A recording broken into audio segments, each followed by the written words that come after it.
Hey guys, welcome back to another video of Impossible Mowers. In today's video, I'm just going over some updates and stuff so you guys aren't missing out. So without further ado, we're going to start with Chuck, alright? Now, the Memorial Day mud romp was pretty good. I liked it. The welds held up. Chuck definitely proved his worth. But, as you guys remember, he also wanted to bring me into a good time, so much so he didn't want to stop. So what had happened is that the plastic idler pulley that is right next to, or it's the idler, next to the idler, it's the clutch pulley, broke off. The top part broke off, letting the fan, letting the tension loosen a lot.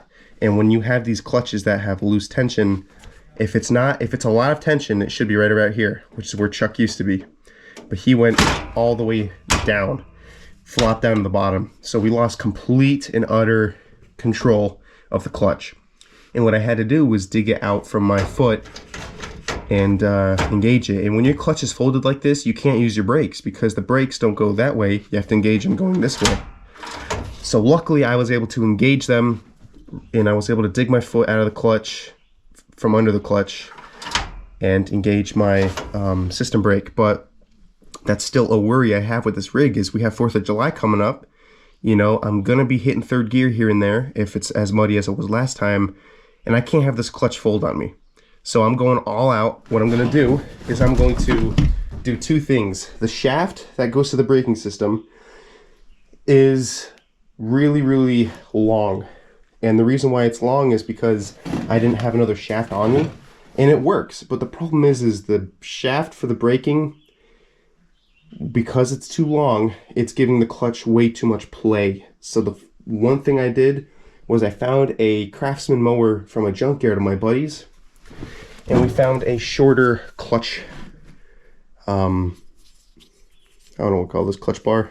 I don't know what their name is, but basically, what this does is this end right here goes to the clutch, and then this end goes to the braking system. And when you engage the clutch, it goes back like this, and when you disengage, it goes up like this. So engaging brake, disengaging, engaging, disengaging. Mine is so long, it's just a little longer than this. To what it's doing is, when you're engaging, it's just barely putting on the brakes, which I didn't notice before, because before it would stop, but I didn't realize it wasn't engaging full brake, which is a problem. So before, it was engaging just a little bit and then disengaging a lot. And when it disengages a lot, there's a lot of play because it's really long. And that's what gives us this clutch problem, along with the pulley. The pulley, just because that top lip broke, doesn't mean it should be folding all the way unless the belt got super loose. And that probably is what happened here. I think it was two factors. I think factor number one was the clutch pulley was broken, and when it broke off the top part to keep the belt in, the belt got super loose. And then what made it even worse was my long clutch arm was so long that it just made it flop, which is a safety hazard, because if we're going, you know, this baby goes 15 miles an hour, 14 miles an hour. And as you saw in the speed test, and if we're clipping in this thing on a trail, the clutch folds, and I'm heading right into a rock or a tree, I either bail out or I shut the motor off. I mean, it's not good. We want the best safety we can on this rig, but also have fun at the same time. So I'm glad it worked out good. Nobody got hurt, but I'm also glad that happened because I had no idea about that. Now you guys are probably wondering what happened to the steel pulleys in this rig. Well, that Husqvarna that we had, that orange Husqvarna, had the same problem, broken pulleys. And the pulleys that were coming in for the Husqvarna were the wrong ones, and the customer needed it really quickly. So I said, you know what, I'll forfeit my steel ones for you. And the steel ones, they're not that expensive. They're like 20 bucks for the two of them. You can get them 15 bucks on a deal. But they're, you know, typical pulleys are about 10 bucks a piece, 15 bucks a piece. So it's average pricing. It's not anything that blows me away. So I had to use these stock pulleys off of Chuck in order to just make a video, because at the time I was a little pressured. I'm like, you know what? Memorial Day's coming up. I gotta at least get this thing to roll. So I'll just throw these plastic ones on. And I should have known better because I knew that was gonna happen, but it was only a matter of time.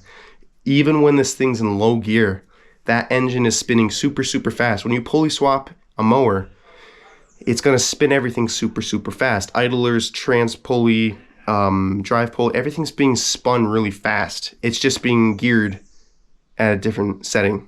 So instead of it spinning fast and you being in third gear full bore, it's gonna be spinning fast, first gear slow. That's the way it works. So it was gonna happen whether I was in third or not, but you know, it happened anyway. So I haven't done it yet, but I'm going to probably tomorrow. This is gonna post Tuesday. Probably very soon I'm gonna buy those steel pulleys. I'm gonna fix the belt situation because what also happened was the belt kept dropping off. If you guys remember in the video, I had to keep getting on and off the mower to fix the belt. And I'm all about reliability here, so I shouldn't have to be doing that. As much content as it makes, you know, it's not really fun to have to keep in the middle of a mud hole. This thing was in the middle of a mud hole, belt flopped. I was like, oh, Jesus. So we're gonna fix that. That's an easy fix. My belt guards, what happened was when that pulley started to get loose, it was actually, I assume it was cracked, but I don't know. I didn't have a GoPro under the rig, which I really wish I did because that would have answered a lot of questions. But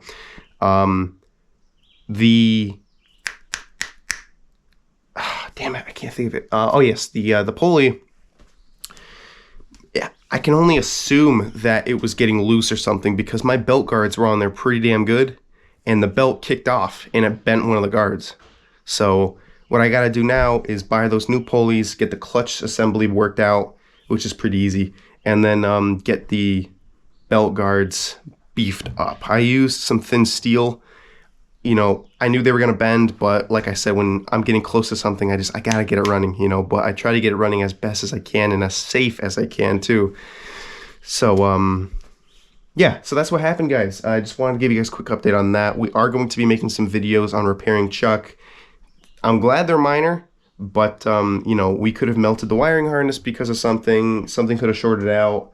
You guys, the motor is bogging bad. I mean, it is really, I don't like it. It's a cheap carburetor. It's junk. It's some eBay piece of crap I bought just to get the damn thing running. But I've had enough. So I'm probably going to spend 30, 40 bucks and get a performance carburetor off of Nicky. I got one for the Briggs, not Poulan, but the Poulan actually. Which one was it? The Poulan? What Simplicity? One of them, I can't remember which one, but one of the mowers came with a Nicky. It was like a stock Nicky carburetor. It did the same thing. It was bogging. It would always go, boom, boom. You know, it was junk. Everything was crap. So what I said was, you know what, we're going to upgrade the carburetor and the fuel system.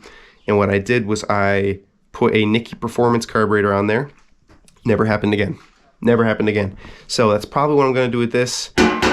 Buy a Nicky carb and get that going.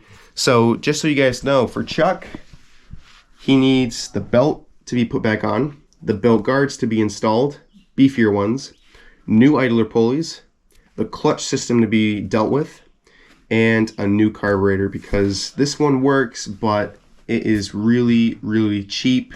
It's not handling what we're throwing at it, and I will not accept that. We need the best performing mowers here, you know, so if it comes to it, it comes to it. You know, that's just the way it rolls.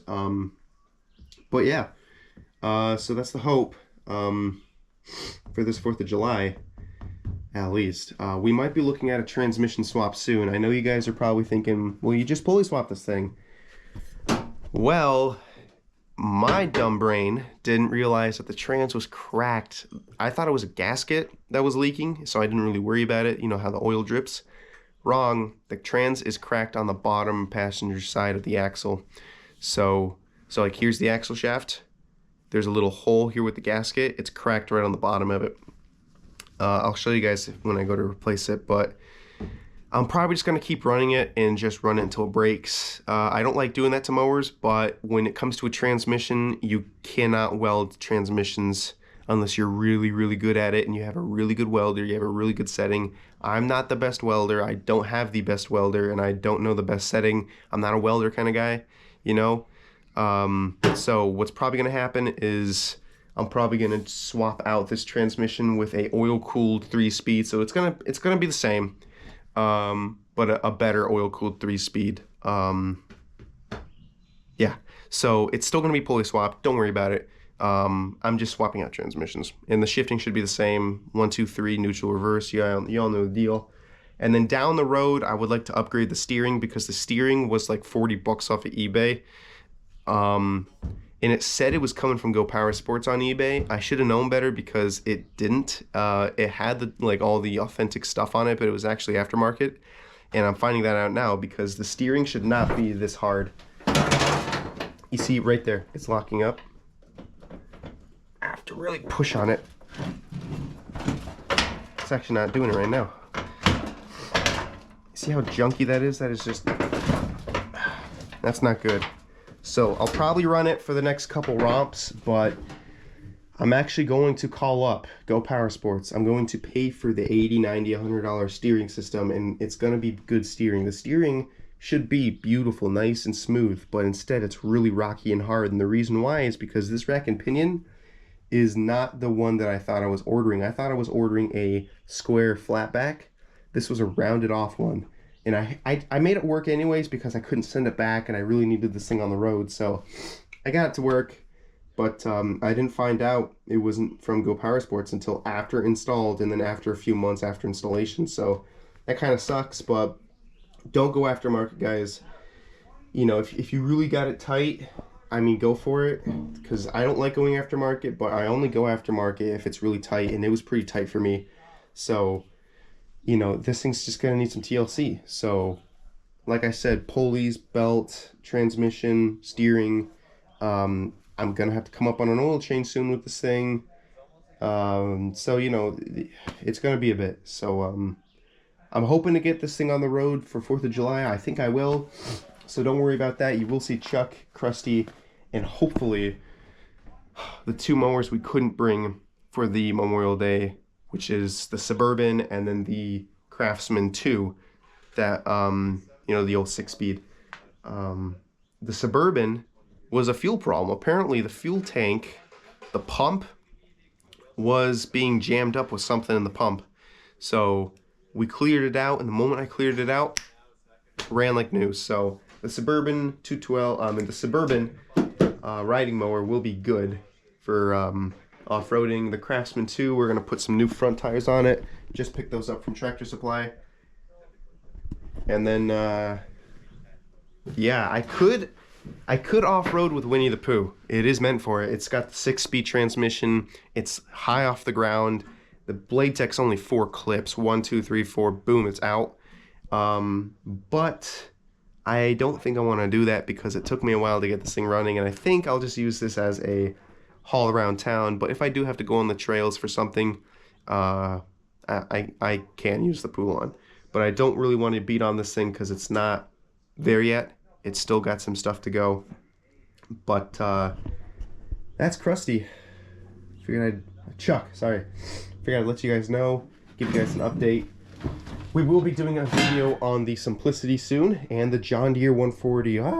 Yeah, I know you guys have been waiting for that. It's been taking me a long time. I got the parts, I got the starter, the carburetor. You guys already saw the carburetor get installed. I got the fuel filters in, the proper ones this time, and I got the fuel tank done, new fuel line. I mean, I've been working at it. I've just been picking away at it. It's been hard to do these projects with the Ford Explorer, because the Explorer is the biggest cost out of all this, but we're gonna make it work. Hopefully I can do that this summer, but if not, it is what it is. But yeah, watch out for videos. You probably won't see the video on the 140 for a little while. The reason why it's taken me a long time is because I want to get the proper stuff first, so I'm not having to go back and forth. You know, I don't want to make a part 6 out of, you know, something that should have been a part 1. You know, because last year was a lot of back and forth. The head gasket blew, had to replace the head gasket. Spark plug was bad, had to replace that. Carburetor, you know, it was all these different series. And then when it came to running it, the starter blew.